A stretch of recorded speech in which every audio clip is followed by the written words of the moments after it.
were decent to each other. It wasn't like super great and close because... Friends, it's me, Mirab, and I welcome you warmly to Starspill USA today. I bring you not just a story of a family, but a saga soaked in loyalty, betrayal, and the crushing weight of truth. It is the story of sons who were raised to obey, to honor their father above all, to believe that family came before everything. We watched them grow on our television screens, bright-eyed boys who smiled, who laughed, who carried the burden of presenting the image of a happy, unconventional household to the world. But as with all carefully crafted illusions, the cracks were always there, waiting to widen. For loyalty has its limits. A father can demand it, he can even try to enforce it. But when that loyalty turns into exploitation, it breaks. And when it breaks, the only place left to turn is the cold light of a courtroom. Beneath the gaze of a judge, where truth has to be spoken under oath. Truth that is sharp enough to shatter an entire dynasty. What we are about to unfold is not the glossy tale TLC fed to millions, but the hidden account, the whispers that were never supposed to surface. The bombshell testimony from a trial that was deliberately buried in secrecy. A trial that ripped apart the Brown family at its very foundation. This is the story of how Kody Brown's very own sons took the stand, armed not just with emotion, but with receipts, with bank statements, with hard proof that tore the patriarch's image to pieces. They were sons raised in a world where obedience was prized above individuality, where sacrifice was demanded but seldom reciprocated.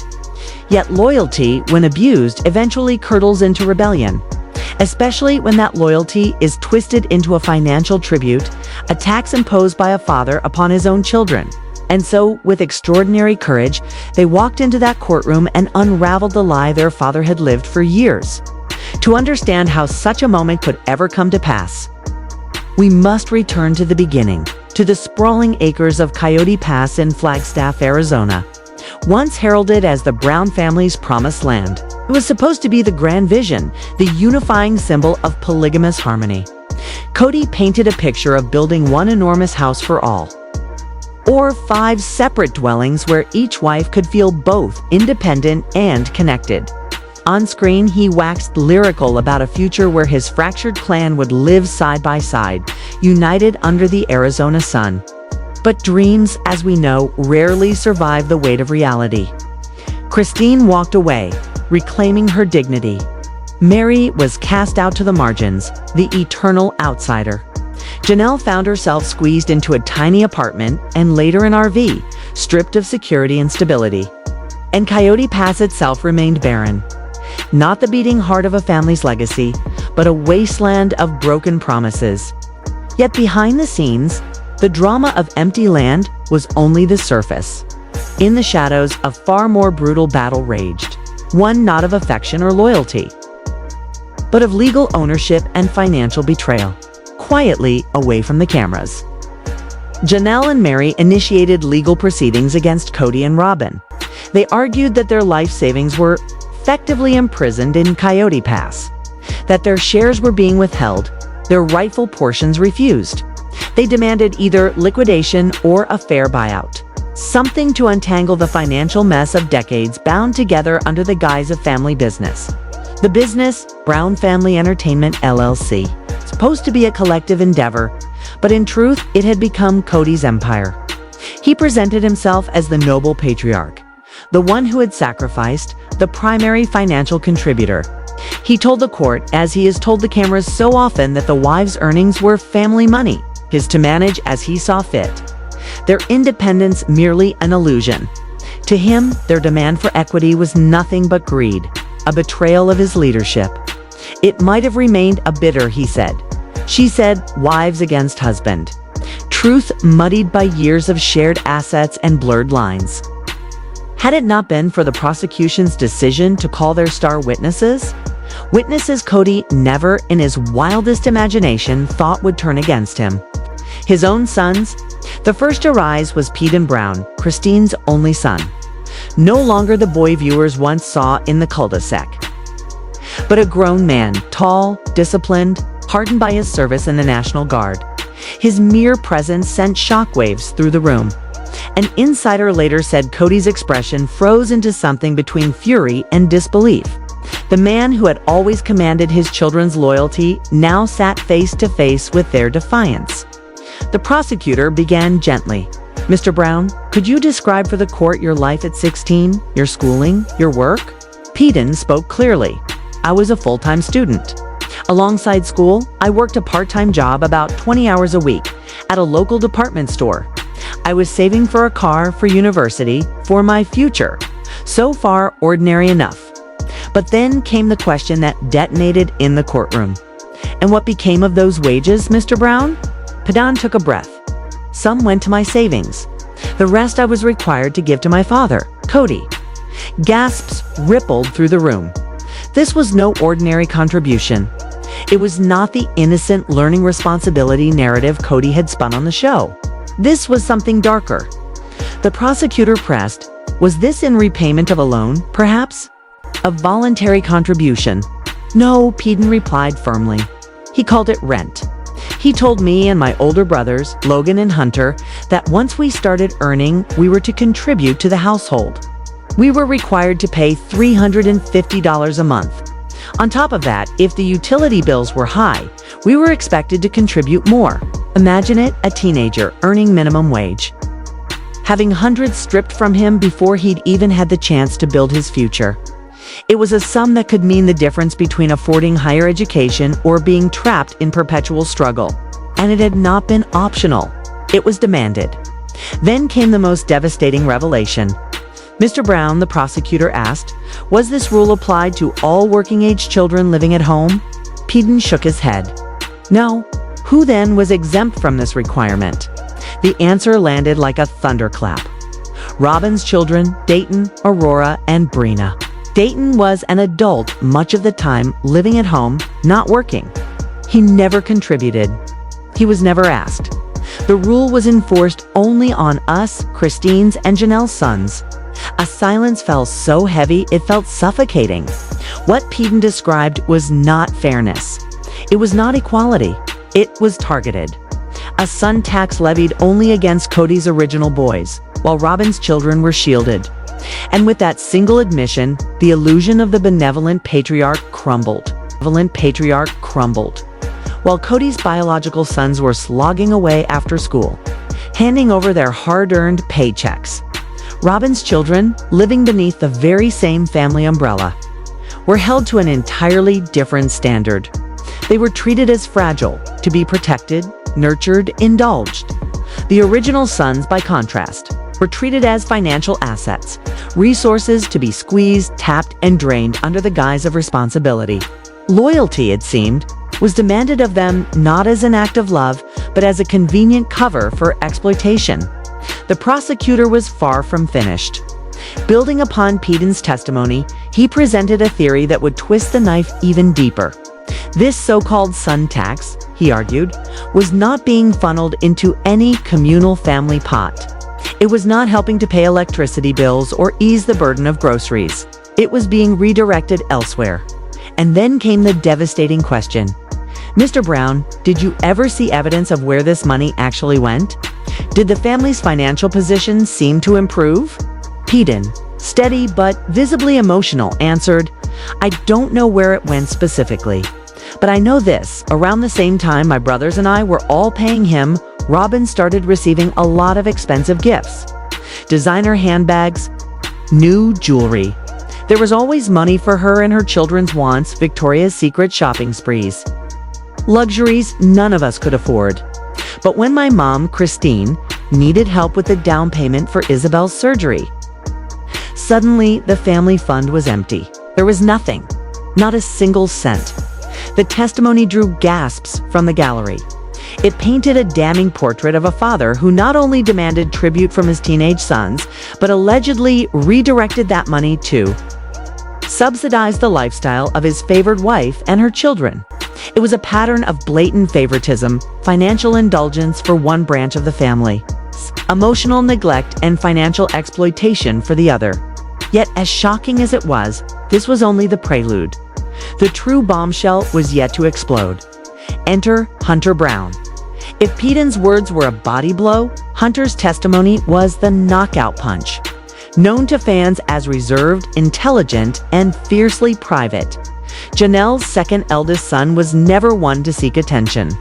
A man of science and logic, disciplined by his service in the Air Force, Hunter came armed not just with recollections, but with receipts, hard, undeniable evidence.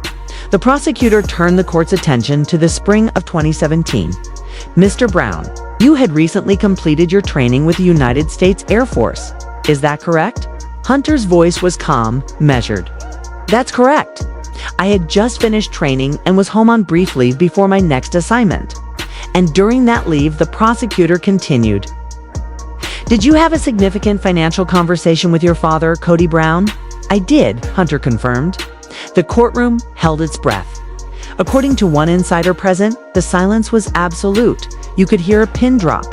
Janelle sat in the gallery, eyes glistening, her face taut with anguish as if she were reliving the moment herself. What was the nature of this conversation? The prosecutor asked. Hunter's jaw tightened. He approached me one evening. He seemed distressed, almost desperate. He told me the family was facing a dire financial emergency. A murmur rippled through the room. Hunter went on. He said there was an urgent investment opportunity, one that would secure the family's future. He spoke specifically about land, a better position on a deal in Arizona, what we now know as Coyote Pass. He claimed they were short on liquid cash, and that if they didn't act within 48 hours, the whole deal would collapse. He said the family would lose everything. It was a story crafted with high stakes and emotional leverage, a tale of imminent ruin designed to tug at the loyalty of a son conditioned to put family before self. And Hunter, dutiful son that he was, had done everything right.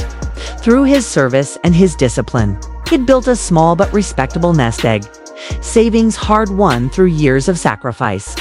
And what did he ask of you, Mr. Brown? The prosecutor pressed. Hunter did not flinch. He asked me for a loan. He asked for $7,500. He promised it would be short-term, a bridge loan. He said the family would pay me back with interest within 6 months. True to his nature, Hunter did not hesitate. He trusted his father. He believed he was stepping in to save his family from collapse. The very next day, he transferred the money. $7,500 gone from his account, wired straight into his father's hands. Mr. Brown, the prosecutor asked gently, "Were you ever repaid?" Hunter's voice was steady, but the weight of betrayal was clear. "No, not a penny." "Did you ask for it back?" "Multiple times," Hunter said. At first, he said the family finances were still tight. Then he started getting angry. He told me I was being selfish, that I didn't trust the process. Eventually, he just stopped responding to my messages about it. But the theft of the money was not the greatest betrayal. No, the true betrayal lay in where the money had gone. The prosecutor leaned in, voice sharp. "Mr. Brown, how did you come to discover the truth?" Hunter's eyes narrowed. "About 3 weeks after I sent the money, I was scrolling through social media. Robin's daughter, Aurora, had posted a picture on Instagram. A picture of Robin smiling ear to ear, standing in the driveway next to a brand new SUV. The courtroom erupted. Gasps, whispers, reporters scribbling furiously. And there sat Kody, red-faced, seething, his carefully spun narrative unraveling in real time. Unraveling in real time. "And what kind of car was it, Mr. Brown?" Hunter's voice remained steady, though the weight of betrayal hung heavy in every word. "It was a top-of-the-line SUV," he said firmly. "The sort of vehicle that carries a hefty price tag. I did my research at the time. The average down payment for that model was between $7,000 and $10,000. The prosecutor leaned forward, his tone sharp. "So, Mr. Brown, the family emergency. The critical land investment you loaned your life savings for, what do you now believe that money was used for?" Hunter did not falter. "It was used as a down payment on a luxury vehicle for Robin. My father lied to me. He took my money, saved from years of service to my country under false pretenses, to buy his fourth wife a brand new car." A murmur rippled through the courtroom. The prosecutor pounced on the moment. reminding the jury that Hunter's testimony wasn't merely emotional, it was backed by hard evidence. A bank statement, timestamp transfers, and even social media posts from Robin's own daughter, Aurora, flaunting the gleaming SUV on Instagram. This was not conjecture. It was cold, undeniable proof. For the judge and for everyone watching, it became the keystone that unlocked a much larger pattern of behavior. The prosecution seized the opportunity to lay out the broader picture. This wasn't an isolated misstep. It was the foundation of Kody's financial dealings in the later years of his plural marriage. Insiders from the production team, speaking under condition of anonymity, later confirmed what so many had suspected, that a staggering portion of the family's TLC earnings and other income streams were funneled directly into Kody and Robin's control. Think about it. Janelle, an intelligent and resourceful woman, had been reduced to living in an RV on a parcel of land she partly owned because there was no money to build her home. Christine had to scrape together the funds for her move to Utah by selling her share of the family house. Mary, though emotionally discarded, still saw her business profits siphoned into the so-called family pot. And yet, Robin's household thrived with expensive gifts. Designer handbags, jewelry, and now a luxury SUV gleaming in the driveway. The pattern was clear. The original children were treated as workhorses, pressured to contribute financially from their teenage years, while Robin's children were cocooned in comfort. The original wives were forced into sacrifices, while Robin reaped the luxuries of a lifestyle underwritten by others' blood, sweat, and sacrifice. When Kody's legal team rose for cross-examination, desperation was written across their strategy. They sought not truth, but distraction, painting the sons as bitter, resentful, manipulated by their mothers. Hunter, the lawyer, pressed, "You claim this was a loan, but isn't it true that your father clothed you, fed you, raised you? Isn't $7,500 a small token of gratitude for a lifetime of care?" Hunter's calm reply cut like a blade. It was not presented as a gift. It was a loan for a specific emergency, which turned out to be a lie.